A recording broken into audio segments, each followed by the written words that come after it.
Well, nothing wrong with your popularity, David, welcome on the show. Nice to have you here. First of all, I would like you to have a look at a little clip of film that we've made last night as the audience to your concert in Utrecht came into the Oranje Hall. Hi David, I love you since I was 10 and I still love you. Bye. My mother is ill and she couldn't come to the concert, but she says hello to you. Okay, bye. Well, since '74 I'm a fan. Saw you on the top of television, Ad Visser. Hi, I'm Marcel Wiegers. I'd like to present you this CD. It's from our band. It's a two-member band. There it is. I'd like to have you this one. Well, can your future concerts be interpreted in America and also in Europe? We would love to do it. Here's the business card I'll give you with both of our names on it. And there are 28 million hearing impaired people in the US and even a greater number worldwide that need exposure to your music. Music should not be denied to them because, as the deaf person, do you like music? I love music. I've never had access to music since I'm deaf. So through sign language interpreters I get finally to know what the shape, the form and the contents of the music are. So, and they're great visuals, I tell you. And we want to thank you. We love you.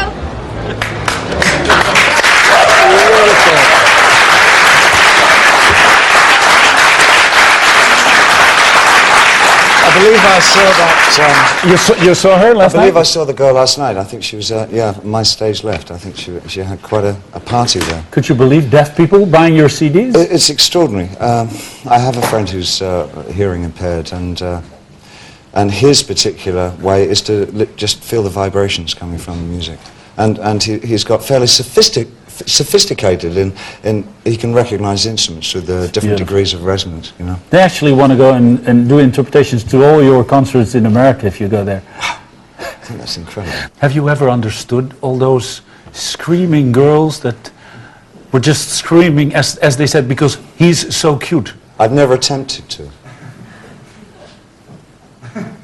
So you've never succeeded? I've never attempted to understand them. No, it's beyond my comprehension. I'm not. I was a pretty obsessive fan when I was a kid. I mean, I used to like the American musician Little Richard, and in terms of a collector, I would collect every record that he made and try and find out as much about him as I could. And I do remember when he first came to Britain, waiting outside the stage door of the theatre that he was playing at, waiting for him so that I could get an autograph. I think past the autograph stage, though, I don't think I've gotten any further than that. I would like to ask you something about your... Do you mind if I smoke? No, please go ahead. I'm not going to tell you not to smoke. No, I know. You know better than me telling you not. Do you smoke? I have done. For the rest, enough for the rest of my life. Please go ahead. I would like to talk to you about fear. Is it true that for a long time the fear to lose your own mental health, your sanity, has been a major fear in your life? I think, looking back when I was in my late teens and my early 20s, I think one of the predominant characteristics of the young person are two things. One, that his life should be quashed as quickly as possible, or that he will live for eternity, and he vacillates between those 2 points. And I think there's also a kind of a romanticism attached to the zany or the crazed or the mentally unstable because of its assumed otherness. I think the idea of being able to observe and be a participant in an alternative reality is very exhilarating for some young people. I think when you're also an artist, it almost comes with the territory, and I think that you assume that you must be a bit crazy just to be an artist. I had some sense of traditional mental instability in my family, so that I was overly concerned that it may in some way apply to me as well. And then, of course, getting involved in drug usage in the 70s really gave it sort of long order. But I think for me personally, as an artist, it's not something that I would entertain anymore. I feel fairly stable.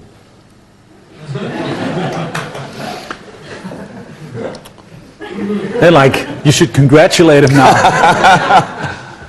Still, I don't get it. If you were overly concerned because of mental disorders appearing somewhere in the family, there's this one thing that I don't understand. Why on earth, if you're so concerned about it, do you go on stage and invent a lot of characters that you've played for months and months and months on stage and a lot of times off stage? Weren't you tempting the gods? Oh, I think that was pure shyness. In one very serious interview, you said, whether I fill the characters with my life or fill my life with the characters, that's unclear to me. Yeah. So that's, to me, that shows that you really lost yourself somewhat in those characters. Yes, I mean, that is tempting absolutely. the gods if you're concerned not really. of losing your own doesn't- sanity. One doesn't have the equipment at that age to know if you're tempting the gods or otherwise. I think that you just flow with what you feel is a very energetic life river of energy and excitement, you know, and I put myself in a situation where I really didn't know what the boundaries were and what the fine line was between my characters on stage and my absolute self, and that's something that really I never really came to terms with until the late 70s. And in the late 70s, I started to redefine exactly who I was by readjusting my life and taking myself out of a kind of a pretty fast lane existence. Did you, in a way, like Lou Reed puts it, do a little of growing up in public with your pants down?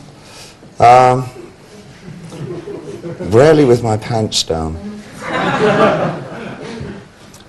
And I'm not sure about growing up. I hope that I never fully grow up. No, I don't think.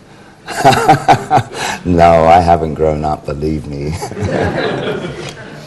Do you resemble your father? Physically, yeah, well, yeah, I think I'm pretty much, I guess, amalgam between my mother and my father, and like both, I suppose, I guess. I don't know. I haven't thought about it, really. What sort of a man was he? The typical polite English gentleman? Yes, I think he probably was. He was a very decent man. I think if I inherited anything from him at all, it was maybe a love of books. He was an avid reader, and that was one thing I think probably that did more for me than anything else that I've ever applied myself to in life, is that I became a voracious reader. And to this day, I mean, it still gives me the most extraordinary pleasure. I couldn't possibly tell you how fantastic it is just become fully involved in the thinking and the ideas and the location of somebody else's mind. I mean, I guess that's why I want to write, you know. Did your father ever tell you when you went into music, you're doing the right thing, I believe in it? Yes, I mean, I hope that I would pass that on to my son, is that he made it very clear that my choices were mine as of a certain age. And that whatever gave me, he never pressed me into thinking of financial stability as being something to particularly strive for. That for me it was much more a case of what is it that you really feel will make each and every day something to look back on and say, that was really good. Was he that kind of man for himself as well? Yes, he was, yeah. Was he a successful man? Yes, he was a successful man. Financially, no, not at all. But as a person, he was. He worked for a charity in England called Dr. Bernardo's Homes. And that's something that gave him terrific satisfaction. Would you call him an outsider in his days? No? He belonged to a group? Belonged to a group? No, I don't think any of my family ever belonged to groups. We're not group people.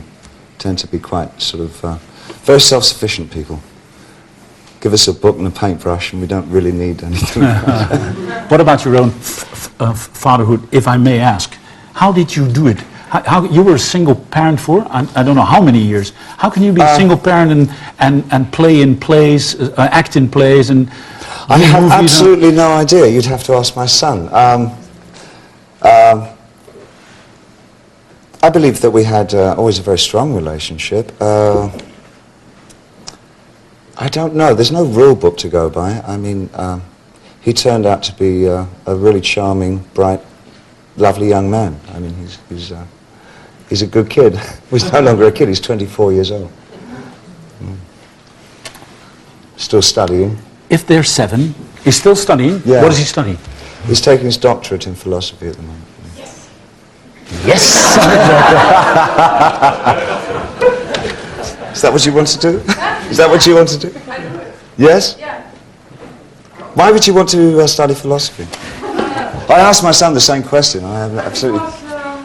Because it gives you the possibility to look at one thing in different ways. Yes, no, I agree, I understand, I agree with you. But now you must enter. But no, she's quite right. I think that's why one is drawn to understanding how other people think and where they come from or where they're going, where they've been through their lives, is that when you're stuck with a set of absolutes when you're a kid, I think, you know, you go to this kind of church, you do that kind of thing, and you think this way. If you have any sense of imagination, I think that you fall out fairly quickly with absolutes, and you want to see as wide a divide, as many avenues as are possible in life. And I think, for me, for my part, I got to a place where I saw that I could pick bits and pieces of each of those avenues. It's not essential to take one avenue as the gospel, that no one man is right about anything, or even one group of people are not right about everything. And I would pick and choose little bits of everything, a little bit of Buddhism, maybe a little bit of this, a little bit of that, to kind of give me some basis, some kind of explanatory platform for my life, you know, and that in itself is an enjoyment. So you must be incredibly proud and glad with your son picking philosophy to study. Well, I'm so pleased that he's going with something that interests him. I mean, I'd feel sad if he went for something because he thought it looked like a good career, you know, in terms of, well, I can get to the top and do this. And, listen, sons usually kiss the ground under their father's feet when they're 7, but by the time they're twice as old as that, they are deeply ashamed for everything their father is and stands for. Now, that happens at about 17. 17? I mean, you were the ultimate extravaganza on the surface of this planet. Yeah. Yeah, he probably had a bit of a problem with that. Has he never told you, David, please shut up for a year or so? I'll tell you something he did do that was very funny. It was a number of years ago, and a band that he really liked, I guess he was about 11 at the time, maybe 12. A band that he liked called Pill, Johnny Rotten's band, Public Image Limited, were playing near us, and he said, you know, can we go and see that? And I said, yeah, of course, you know, we're going. So, well, I'll go and get ready. So he went upstairs, and he came back downstairs, and he put that quick washout red dye in his hair, and he stood it up. And I stood, I said, if you think that I'm going out with... What happened? You did go, didn't you? Of course, yeah. I wonder what is... So it presents some amusing, you know, kind of situations. But I mean, I think that the period where one is embarrassed with one's family per se. I mean, I certainly went through it. I mean, I guess every 16, 17-year-old pretends he doesn't have any family anyway. He just magically appeared on the planet, or he sort of, you know, well, I was actually American. You know, it fictionalized some background for themselves, but that's it. You sort of pass through that, and I think he got to quite like me again by the time he was 19, something like that. Is it true you're planning on having a new family again and moving to London? Well, if it's God's will, yes. I mean, that would be tremendous. I think we both love that very much. And then you go and live in London? Well, possibly. I mean, we're sort of looking at our options at the moment.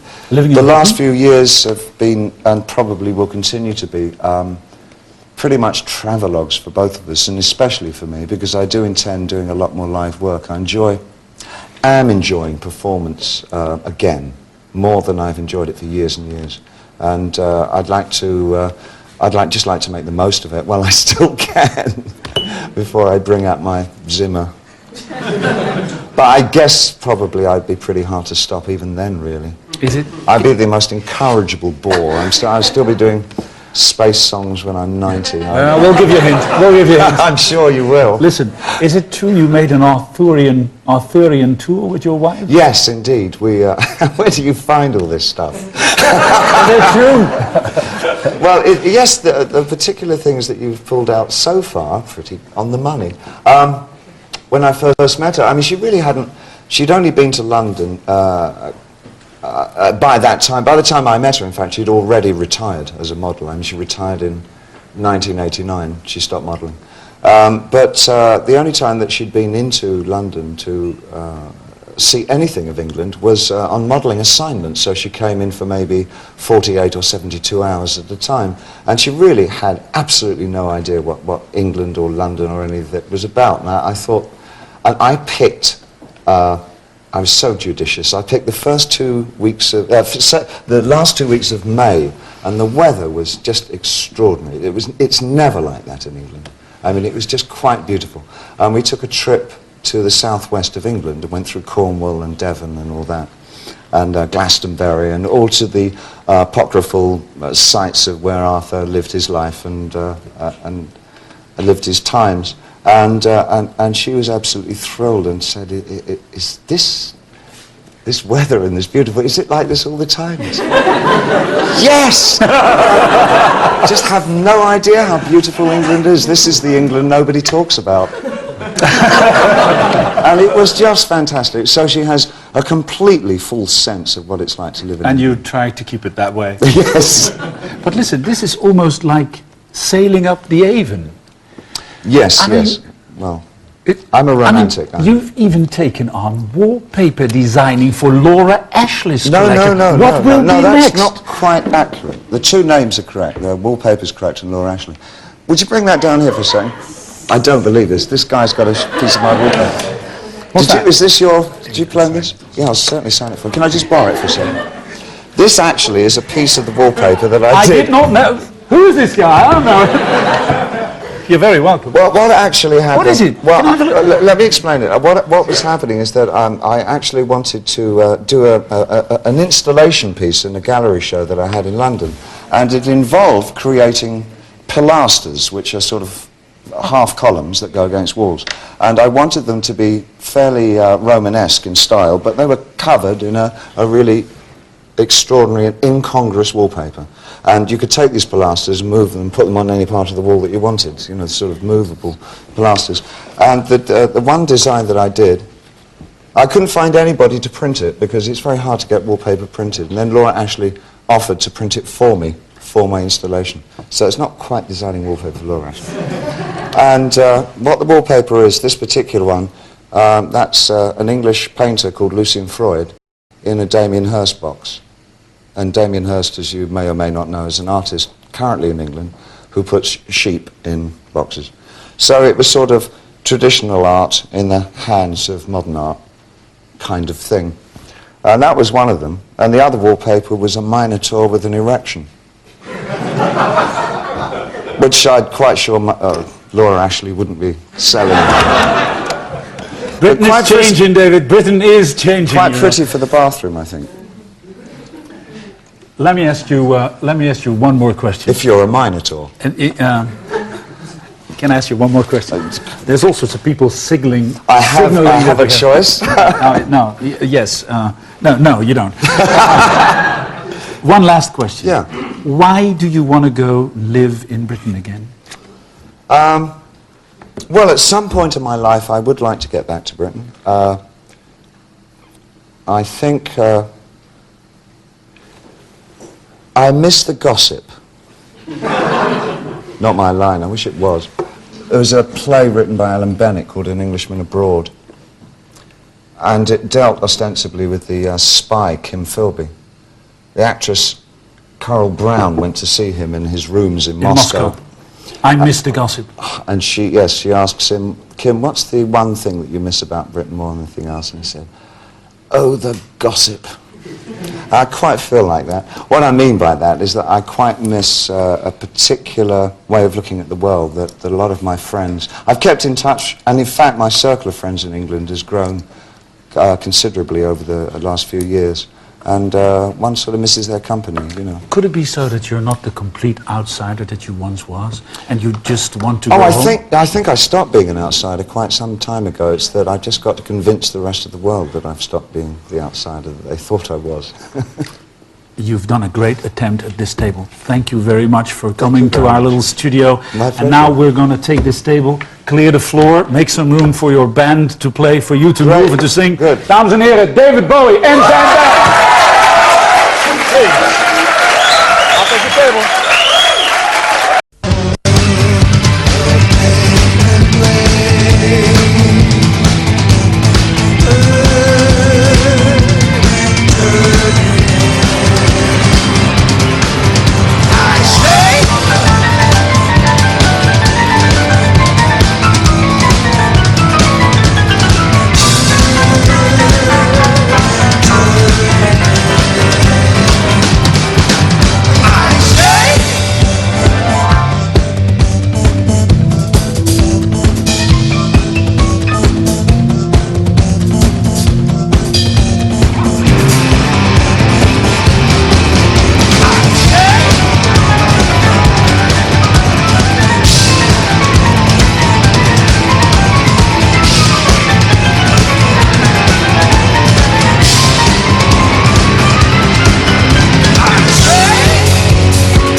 Extremes of my sex, call it a day, call it a day. Needlepoint lifelines, the will to be vexed, call it a day, call it a day. Researchers pierce all extremes of my sex, call it a day, call it a day. Needlepoint lifelines, the will to be vexed, call it a day, call it a day, call it a day. Call it a day, call it a day, call it a day, call it a day, call it a day. Today, today, today, today,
Space Boy.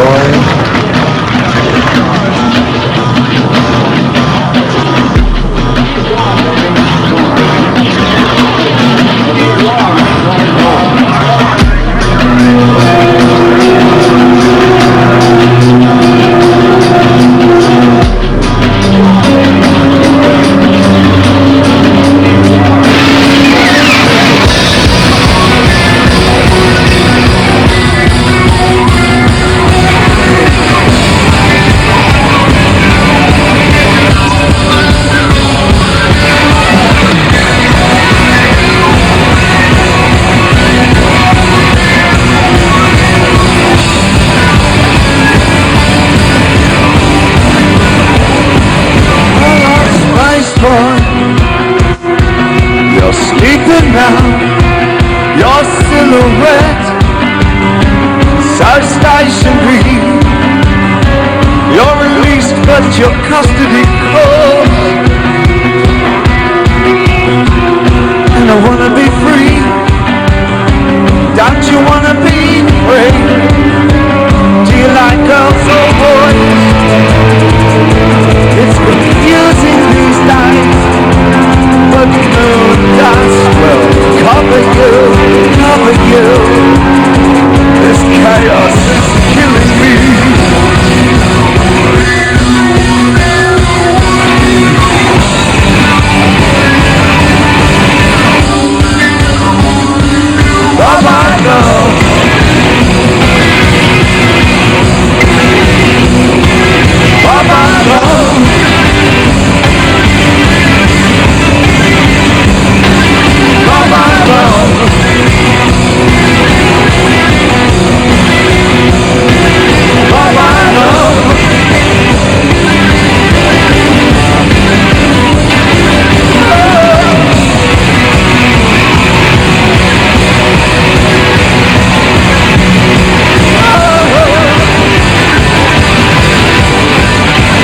You're sleeping now, your silhouette so stationary. You're released but your custody calls, and I wanna be free. Don't you wanna be free? Do you like girls or boys? Yeah, it's confusing these days, but moon dust will cover you, cover you. This chaos is killing me. Baba love.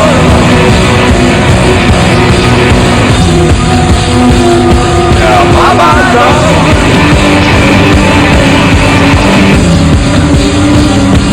Baba love.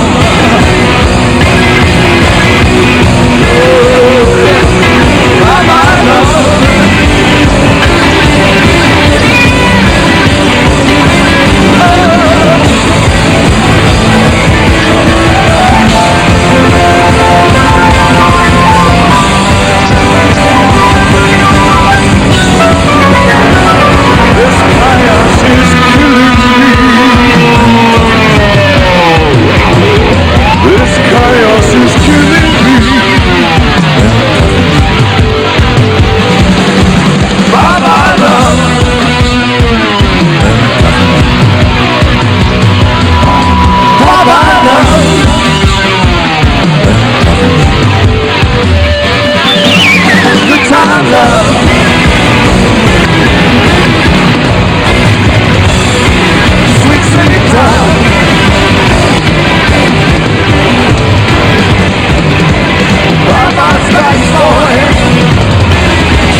People on streets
turned away from it all like a blind man. Sat on a fence, but it don't work. Keep coming up with love, but it's so slashed and torn.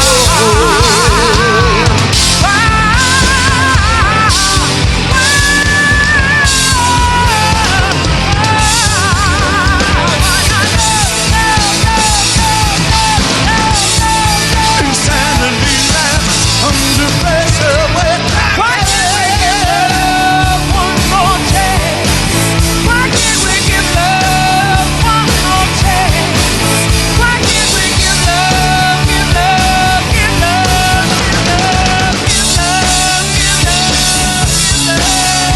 For love is an old-fashioned word, and love is you to care for the people on the edge of the night, and love is you to change our way of caring about ourselves. This is our last dance.